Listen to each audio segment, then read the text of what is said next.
you ever see Strait of Hormuz closed, you better stock up. And I mean it, especially if it's closed for any long length of time. How much If food have you got stocked up? How many months? back in Texas, years.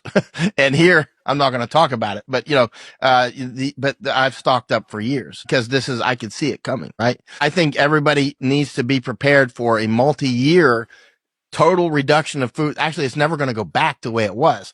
But what you're going to see, I think, will be a reduction of population and a lot of war. And if you survive through that, and wars are unpredictable, no telling which way it'll go, if somebody's going to lob nukes or whatever, which is a pretty significant possibility, we don't know how it's going to go. But I would suggest, people that are stocking up for 2 or 3 months of food and think that's enough, you're not even in the ballpark, right?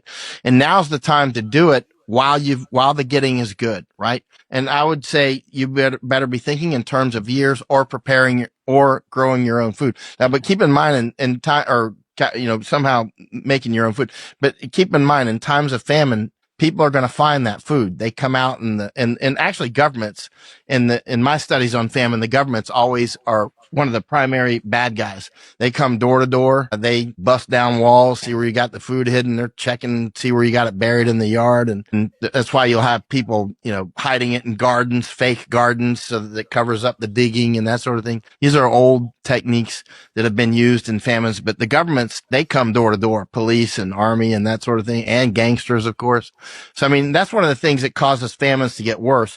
In the first season, well, there's different types of famines. There's some that are really quick. They kind of come and go, right? They can snap on and kind of snap off, or snap on but there's others that slowly come in. Those are the worst. The slow famines. And that's what we're going into now, is a slow famine. And those often, like in the second and third season, they're a lot worse than in the first season, because in the first season, there's still a lot of food out there, but people start stealing from the warehouses and the ships and the trains and the stores and the farms. And then in the second season, the farmers are not even growing. And so now keep in mind, we have a global intentional famine underway, right? That's crystal clear. It's global and it's intentional. And therefore, there's not going to be anybody coming to the rescue. And so, you got to think in terms of long term, think in terms of very long term. Shalom. I would like to give all honor, glory, and praises to Yahweh, Bahashim, Yahweh Shai, Bahashim, Rakakradash. I would like to give double honors to the apostles and the elders of Great Millstone. Salutations to all you sincere Akim, pushing this word across the four corners of the world. And just another news update through the spirit, the power, and the vibration of Yahweh, Bahashim, Yahweh Shai. And this lesson is in regard to the coming global food crisis, because hunger and famine are foreseeable consequences due to this Middle East conflict with Iran. And the Straits of Hormuz is a very essential choke point regarding the global economy. So when you have tensions rising, conflicts, or threats regarding blocking their shipping there, then that notion is going to cause negative ripple effects worldwide, especially here within America, aka Babylon the Great. And I looked up key points just going into about by the Straits of Hormuz being blocked. Like, what does that do to the global economy? And before I get that, let's get right quick. Habakkuk 2 and 3. For the vision is yet for an appointed time. And that vision is that I salve that Yahweh Bahashim, Yahweh shall bless his servants, the prophets, with. Especially the prophets of old, where they was given that spiritual foresight and they could see what would be taking place within these end times. And one of those main things that they saw were calamities, famine, which is an extreme scarcity of food or water. And that's coming in a major way, because this is all tied into this left-handed NWO that the higher ups of Esau, Edom, and their counterparts going into these other nations are gearing up for the inhabitants of the earth. Because a global famine means depopulation, which is definitely a part of their hidden and secret or sinister agendas. So again, for the vision is yet for an appointed time, but at the end it should speak and not lie. And according to Isaiah 34 and 16, it's stated, seek ye out of the book of the Lord, referring to the Holy Bible, and read, and none of these shall fail. which means the prophecies of Yahweh Bahashim, Yahweh Shai. Because if they don't come into fruition, therefore they will make Yahweh Bahashim, Yahweh Shai not truthful. And we know by default, according to the scriptures as well, that Yahweh Bahashim, Yahweh Shai are not men that they should lie. So everything will come to pass, and more so at its appointed time. Though it tarry, wait for it, because it will surely come, it will not tarry. And again, a part of that vision goes into the plates of Yahweh Bahashim, Yahweh Shai. Let's get right quick. 2nd Esdras, the 16th chapter. We'll jump down to like verse 37. And it says, behold, the plates draw nigh and are not slack. So those plagues are those divine calamities, distresses, perils that Yahweh Bahashim, Yahweh Shai is going to inflict this earth with, especially America or Babylon the Great. And these same plagues or calamities or distresses will be seen as divine retribution. So behold, the plagues draw nigh and are not slack, as when a woman with child in the 9th month bringing forth her son, with 2 or 3 hours of her birth, great pains compares her womb, which pains, when the child cometh forth, they slack not a moment, which goes into those birth pains of a woman during labor, going into those intense labor contractions that are tightening and relaxing of the uterine muscles. And within most times, they will last about 40 to 70 seconds. And over a period of time, they become more stronger and more frequent. So again, as when a woman with child in the 9th month bringing forth her son, with 2 or 3 hours of her birth, great pains compares her womb, which pains, when the child cometh forth, they slack not a moment. Even so should not the plagues be slack to come upon the earth, and the world should mourn, and sorrows should come upon it on every side. And pursuant to Ezekiel, the 2nd chapter, it goes into about that roll of a book, referring to the Holy Bible, and what was written within that book: lamentations, mourning, and woe. And those are the dire vibrations that's coming upon this earth very soon. And you can feel something very sinister is about to get ready to take place on this earth. And with that being said, we're supposed to be watching, paying attention to the signs of our times, because all of this correlates with the end of our captivity. So again, in regard to this Strait of Hormuz, I was just looking up more details on it, and about 21 million barrels of oil passed through this narrow passageway. And even though America produced most of their own oil, it's still tied to the global prices. So any type of supply chain disruptions, therefore, it's going to affect the American economy as well. So if there's conflicts, blockades, or even fear of disruption, then traders will anticipate shortages, and the oil prices will jump immediately. Then you have gas and energy costs will spike. Hence this new pandemic that's coming, this international energy shock, or this global energy lockdown, and that's going to spike airplane fuel costs, which means more expensive air flights. Then, of course, more expensive gasoline and diesel prices. And due to this inflation pressure, shipping goods will cost more, which means food prices as well will go up. And producing or manufacturing will slow down. And that's going to worsen this inflation globally, which means global shortages. And all of this is being engineered by the so-called powers that be that mainly stem from the tabernacle of Esau Edom.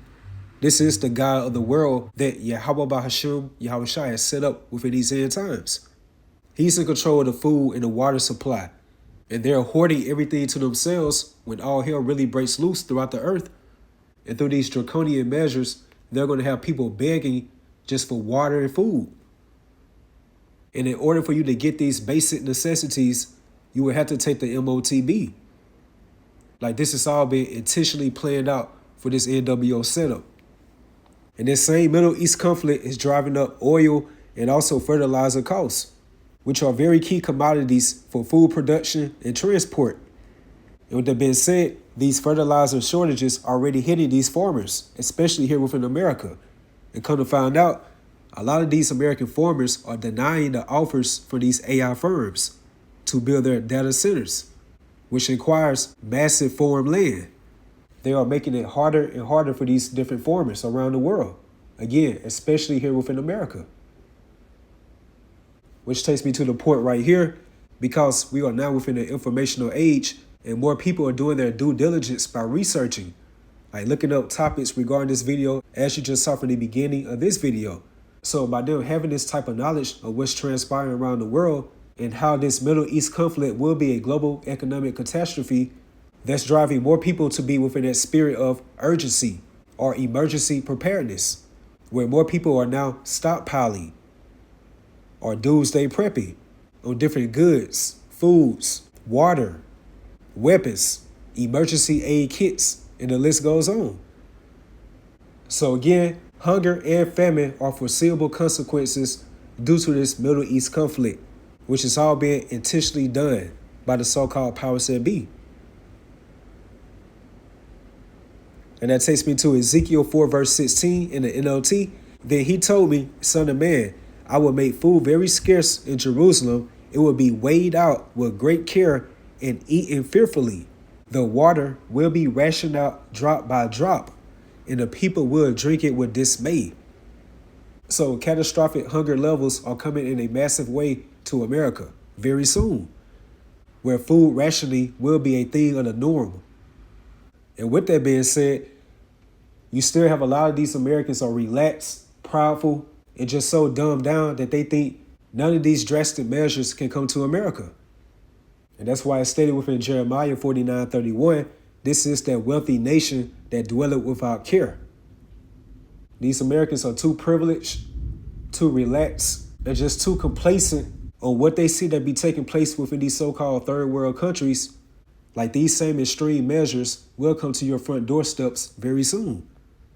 And yet, how about Hashem Yahushua is pouring his spirit upon these different people to stockpile or doomsday prep or be in that mindset to ration out food or water, which is all going to be preserved for the elect of the nation of Israel. And that's why we here within GMS and also like-minded brothers, we do not push that urgency spirit of doomsday prepping or stockpiling or emergency preparedness, because we know according to the prophecies via the volume of the book, it's going to take divine intervention to escape these dire straits that's coming upon this world. In contrast with these people who are tapped into that spirit of doomsday prepping or stockpiling, the Most High is pouring the spirit upon them to be within that spirit to doomsday prep, but it's all going to be preserved unto his elect within these end times, which is why it's stated within Wisdom of Solomon, the 3rd chapter, how grace and mercy to his saints, referring to the Israelites, and how he have care for his elect, again, which are Israelites. So again, our foundation within this ministry is not rooted in doomsday prepping or stockpiling, and to be rational. Like if you do have the extra monetary funds, like in case of buying 2 cases of water, then it's okay to buy 3 or 4 cases of water, because prices on food and water will go up very soon. But again, we do not have our faith in those things, because we know according to the scriptures, it's going to take divine intervention. And where these people in the world that do not have the gift of the Holy Spirit, that's what they can't see. So that's why they're within that spirit of urgency to stockpile or doomsday prep all by carnal means, and not knowing that the Most High is setting them up as a trap or a snare for his elect within these dire times. And that takes me to Isaiah 65 verses 13 to 14, again within the NLT. Therefore, this is what the sovereign Lord, Yahweh Hashem, Yahushua says. My servants will eat, but you will starve. My servants will drink, but you will be thirsty. My servants will rejoice, but you will be sad and ashamed. My servants will sing for joy, but you will cry in sorrow and despair. And the Spirit's upon us as the hopeful elect. Our comfort is within the volume of the book, because everything testifies and surrounds Yahushua, which means to expect miracles within these end times. That's why it's stated within Sirach 2 and 10, look at the generations of old and see, did ever any trust in the Lord and was confounded? Or did any abide in his fear and was forsaken? Or whom did he ever despise that call upon him? Which are those names, Yahweh Hashem, Yahushua, which are very important factors for our people to know within these vulnerable times that are coming upon this earth. And when you read different faith boosters, like 1 Kings, the 17th chapter of our forefather Elijah, the Most High commanded ravens to feed him. As it stated, bread and flesh by morning, bread and flesh by evening. And he drank of the brook. And also you read 1 Maccabees, the 2nd chapter, especially within the GNT version, which is the Good News translation, and you'll see different examples of our forefathers going through their various distresses, hardships, different troubles, things of that sort. And the Most High Yahweh, through his only begotten Son, Yahweh Shai, always came through for them. So if that happened aforetime, which was written for our learning, then how much more within these end times, within the last seconds of the last days, where Yahweh Bahashem, Yahweh Shai are really going to show themselves through these miraculous acts via the angels. And there's many, many more faith boosters within the scriptures to account what I just stated, like to expect miracles. So that pretty much concludes the lesson. This Middle East conflict, or this war on Iran that's surrounding the Strait of Hormuz, will for sure cause a global economic catastrophe. And where that's going to be a negative ripple effect on different countries worldwide, especially here within America, aka Babylon the Great. And where we're going to soon witness great extreme levels of scarcity of food, water, dearth. This all has to transpire because it's written within the volume of the book of those different visions that we read that was set for an appointed time. And it's definitely about to speak very soon. So with that, hopefully you all edified, you all stay strong, keep pushing forward. Shalom.